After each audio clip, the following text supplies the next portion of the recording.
Golf team is headed to the NCAA Championships at the Rock Barn Golf Course this week in Conover, North Carolina.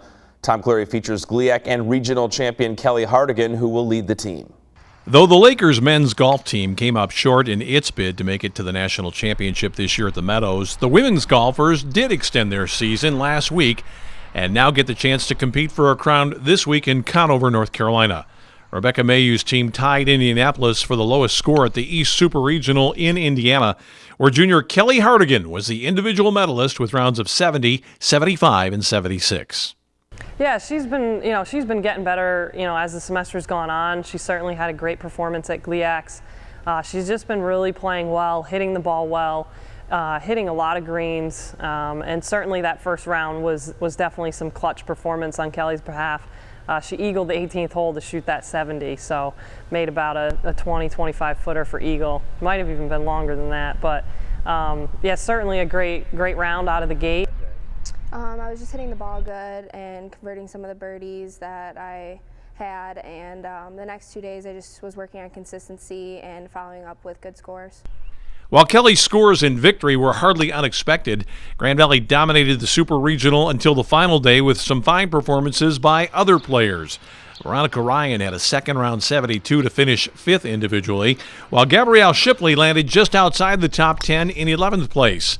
In doing so, they nearly wrested the title away from an Indianapolis team that was ranked 13 places higher than Grand Valley in the national ratings. Yeah, we definitely have to look at the 3 rounds as a whole, the tournament as a whole. In golf stat standards, it was a tie for first place, which ultimately, like you said, the only thing that matters is we're going to Rock Barn. We're headed to North Carolina for the national championship. But certainly the girls played phenomenal those first 2 days. The conditions out of the 3 days were definitely the worst on that third day, part of the reason for the higher scoring. But definitely have to look at the whole body of work, and definitely pleased with their performance at regionals.